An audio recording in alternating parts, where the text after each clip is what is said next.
Welcome to Young and Hungry. I'm Collin Young. In this episode, we're going to talk about how I found some purpose in my life.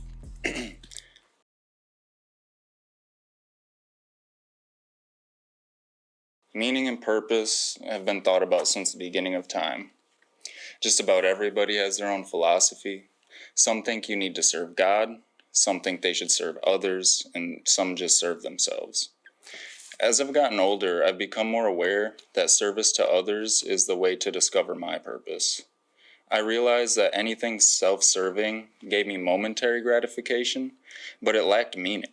To do something meaningful is to do something significant, and anything self-serving can only be significant to you, but it adds nothing to the world. Adding something significant to another's experience is noble, though, and honorable, so long as it is positive. The idea is to do positive acts of significance. Again, though, if it only makes a difference to you, then what's the point? For so long, I was searching for a purpose. As I grew up, I became more selfish and consuming. I was basically hedonistic. I took what I wanted, and I thought the reason was to indulge in pleasure. As time went on, though, I never felt like I had what I needed, no matter how much I had of anything. Finally, I started asking my role models, and eventually God, what the meaning of life was, getting more and more frustrated that seemingly no one on the planet seemed to have an answer. But a book I read years ago, and only began to understand, laid the basic principle for my recovery. So, I want to jump right into one of the best-known philosophers on the subject of meaning. Viktor Frankl. He was an author, psychologist, neurologist, Holocaust survivor, and the founder of logotherapy.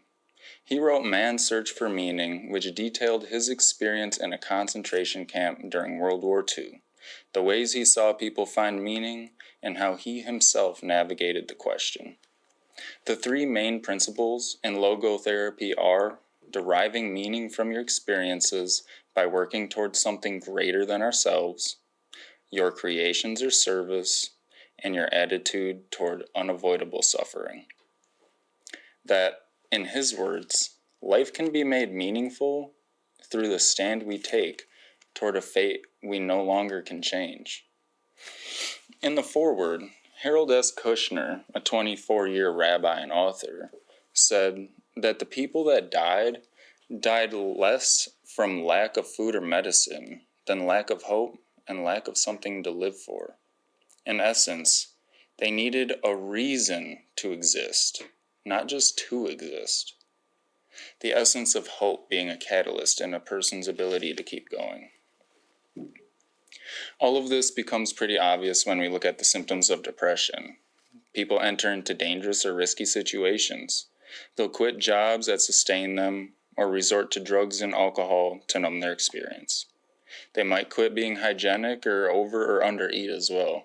They just don't care about their survival, health, or safety. Only once you break through and find a reason to break out will you break out. The fact that we don't operate solely on instincts is what separates us from animals and what makes this so interesting to explore. We have the ability to imagine the future and what it holds for us, either making us optimistic or hopeless. Hope, looking ahead, and having something to do is truly important. And I noticed in a lot of the stories of resilience in concentration camps and Viktor's book, people were just helping each other, doing meaningful things for each other, and creating life with the circumstances they had. They built a community when theirs was destroyed, and chose to engage in living over simply surviving, which takes me to our next topic. Comprehensive analysis done by U. Urata cites that, according to the paper The New Science of Meaning in the Psychology of Meaning for the American Psychological Association, acts of service are constantly connected to a heightened sense of purpose. Doing something without the expectation of a reward reinforces the sense of community. It releases feel-good hormones and adds value to somebody else's experience. Again, the idea is to do something significant. And being that you live within yourself, everything you experience is significant to you. Therefore, you have to go outside of yourself to have influence over something that's meaningful. This allows you to experiment with your justification for living. The same paper by you talks about philosophers like Thaddeus Metz and Kunio Yamada's work exploring the differences between the meaning of life and the meaning in life, making the of-in distinction important, which is why it'll be the next thing we'll go into.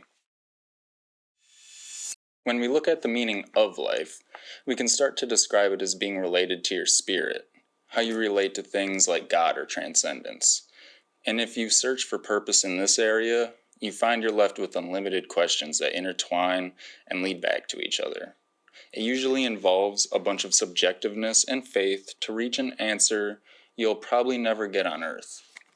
What's the point, you may ask your God? And to be the devil's advocate, if you don't hear him, nihilism starts to make a lot of sense. That's why acting is more important than asking. Meaning in life is a reason to get up. What causes you to continue, to pursue, and to remain. The cause of your vitality. That's your life force. And one would argue that the meaning of life is to find some meaning in life. Things with measurable significance based in tangible reality. Things that make a difference in people's lives. These are usually related to family, friends, and career fulfillment or community service. The meaning of life is ultimately intangible, whereas meaning in life has the ability to be measured by how your acts affect people. Now back to psychological model to determine meaning in life and meaning of life by Yu Urata. Many philosophers and psychologists discern 2 or 3 fundamental meanings of life. The categories genuinely distinguish concrete, terrestrial, subjective, and natural meanings from abstract, global, objective, and supernatural meanings. As categorized by Metz, some theorists distinguish created or invented meaning from discovered or found meaning. I think to live purposely is to live intentionally. The purpose is the use or reason for something, or the reason for which something is done or created, or for which something exists. So, instead of saying, what's the use, be the use. Be the instrument your God uses to make a difference. Purpose and meaning have been considered since the beginning of time. The fact that we can ponder our own existence is what makes us profoundly conscious. Since we're the only ones we know that are able to do this, it seems we're sort of obligated to seek an answer. Or there's some innate want to explain it all. Maybe out of fear, but probably understanding as well. The ancient philosophers seem to view it in a reasonably similar way to the modern consensus. Plato would say that virtue, or forming the good and being guided by reason over desires, is the meaning. Seneca said the same of virtue and to have a purpose which you own. Here, they both talk about the importance of virtue, or being a good person. Being good, or what's good, can be debated as it can be subjective or relative to culture, time, or place. However, for the sake of understanding, we'll describe it as the morals of modern Western Christian Judeo societies. Regardless of the religious underpinnings, though, the Stoics and many philosophers thought more about what you did with your time here in relation to meaning and purpose. And more so, almost all religions have their system of transcendence related to what you do here as well, and even share common themes like avoiding greed and gluttony. Selfishness can't possibly be fulfilling, and that greed and gluttony have no end.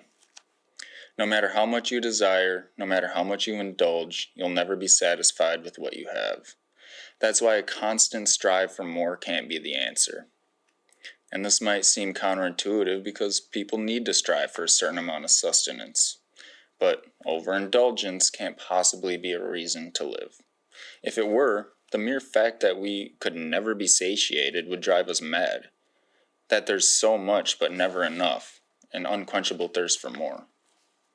In the story of Midas, after caring for Dionysius, he was offered a wish. He was greedy, though, and asked that everything he touched would turn to gold, and at first, it was great. He turned an oak twig, a stone, and some roses to gold. Excited, he had a feast laid out, but as he tried to eat, the food would turn to gold as well. The story is about greed and about how life must consist of more than just a want for more and consumption.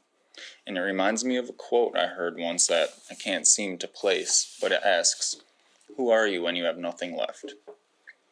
That life may be fruitful at times and you may be gifted with talents or a certain prowess, but when that's stripped away, who are you? Again, there are outliers, but selfishness usually leads to feelings of guilt, and at the very least, leave you unfulfilled.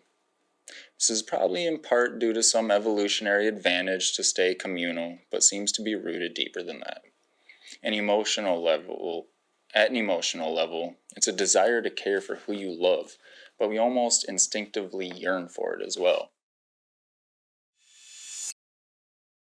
Now, if we kind of bounce back to logotherapy, we can look at how this relates to consuming versus producing, or creating, which I think is a good way to look at this as a whole. Frankl talks about creating something or working for something bigger than yourself. What this means to you should be according to your own values and qualities, but giving more than you take is almost always more fulfilling. Creating puts you in a heightened state, much like children, who I'd say are actually closer to purposeful living than most adults. They do things with passion, excitement, wonder, and hope, and they influence the space around them, because to do something significant is in our nature. But to make it purposeful, I think it should also be good. So we can see a common theme here of adding to the world, usually in the form of positive altruism, a +1 instead of a 0 or a -1. Adding to the world is +1 or positive, aka good. Subtracting from the world is -1 or negative, aka bad. Well, I think it's true that everyone has to find their own meaning in life. I also think you do need to be net positive. Most religions and philosophers agree to strive for virtue. Doing something good in the now only has a good outcome. It's also my belief that you need to create your own purpose to find meaning in life. It's rarely ever cast upon you. The lucky few get to experience this great clairvoyance or exist in a time and space that allows them to be unfettered by suffering. Most don't. But that means we get to experience what makes us human. The journey of understanding ourselves. So, whether we're made of stardust or in God's image, the thing that's objectively true, that matters right now, is what you do in life.